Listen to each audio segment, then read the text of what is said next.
తీసుకురావచ్చు.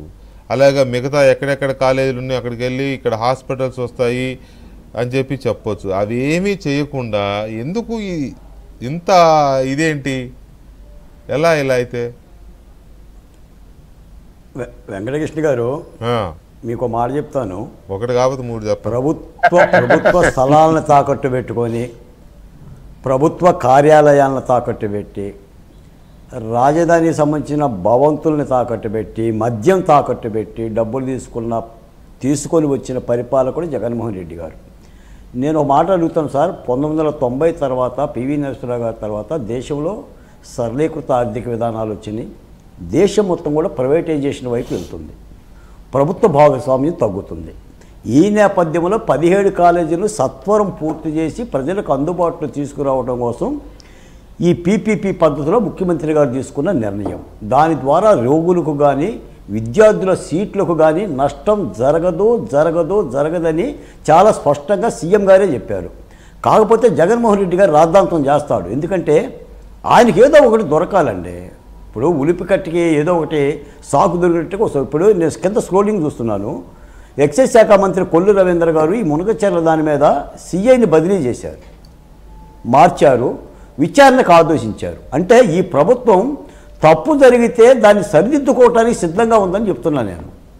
అంతే తప్ప తప్పుకు మద్దతు పలికే విధంగా, తప్పుడు మనుషులను దాచుకునే విధంగా, తప్పు చేసి మేము తప్పు చేయలేదని బొంకే విధంగా అయితే ఈ ప్రభుత్వం లేదు. చంద్రబాబు నాయుడు గారు అసలు ఉండరు. ఆయన రాజకీయ పరిపాలన విధానం జరిగితే ఆయన పిల్లలను ఆయన మందలిస్తాడండి.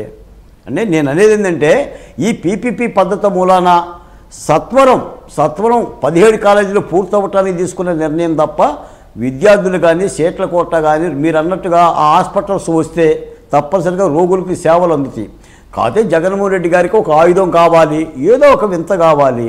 ఇందాక మీరు అన్నారండి, నిజంగా ఆయన ప్రజల కోసం వెళ్తే 63 కిలోమీటర్ల ప్రదర్శన దేనికంటే దాన్ని బల ప్రదర్శన అనరా? ఆ బల ప్రదర్శనలో ప్రజలు ఎవరైనా నలిగిపోతే చనిపోతే ఎవరు బాధ్యులండి? చిత్తశుద్ధి కలిగిన బాధ్యత కలిగిన రాజకీయ నాయకుడు అలాంటి ప్రదర్శన చేస్తారండి? నిజంగా నీకు ప్రజల దగ్గరికి వెళ్ళాలనుకుంటే 63 కిలోమీటర్ల ప్రదర్శన దేనికి చెప్పండి సార్? అది బల ప్రదర్శన కాదా? చేయగలుగుతారు మీరు, ఏం చేయగలుగుతారు? సింగయ్య అదేది సత్యనపల్లి పర్యటనలో సింగయ్య చచ్చిపోయాడు, ఆయన కారు కింద పడి చచ్చిపోయాడు. ఏం చేసింది మీ ప్రభుత్వం? ఏం చేయగలిగింది మీ ప్రభుత్వం? కాబట్టి అంటే ఈ వింత ధోరణి ప్రజలు అర్థం చేసుకోవాలి.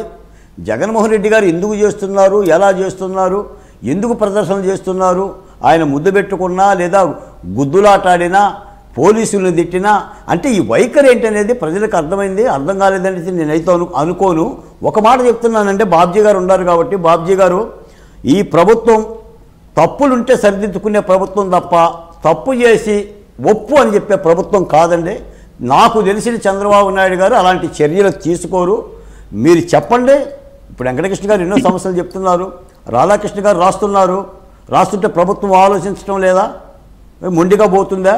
కాబట్టి తప్పనిసరిగా గత ప్రభుత్వం చేసిన పాపాలు చట్టాలు కాకపోతే వచ్చిన చిక్కిందంటే జగన్మోహన్ రెడ్డి లాంటి ఒక వినాశక తత్వం కలిగిన వ్యక్తి మరొకరు ఉండరు. కులాల మధ్య కులాల మధ్య కుంపులాటలో, మతాల మధ్య కుంపులాటలో, అబద్ధాలు, వీటన్నిటితో రాజకీయం చేస్తున్నారు. కాబట్టి ప్రజలు అప్రమత్తంగా ఉండాల్సిన అవసరం ఉంది. ప్రభుత్వం కూడా ఇప్పుడు ఈ చర్యని విశాఖ పోలీసులు కూడా అడ్డుకుంటే తప్పే ఉందండి. ఏంటి 63 కిలోమీటర్లు ఇప్పుడు నా కాలు కాకపోతే కొండ వరకు డోక్కొని వస్తానని చెప్పేసి అన్నట్టుగా నువ్వు ప్రజలనే ఇబ్బందులు పెట్టడానికి 63 కిలోమీటర్లు పరిపాలన అవుతుందా? విశాఖలో గడిచిన 5 ఏళ్లలో జరిగిన అరాచకాలకి లేకపోతే ఋషికొండ లాంటి బీభత్సాలు చూసిన ప్రజలు అసలు అక్కడ ఎంట్రీ ఇవ్వకూడదు. పైగా వరల్డ్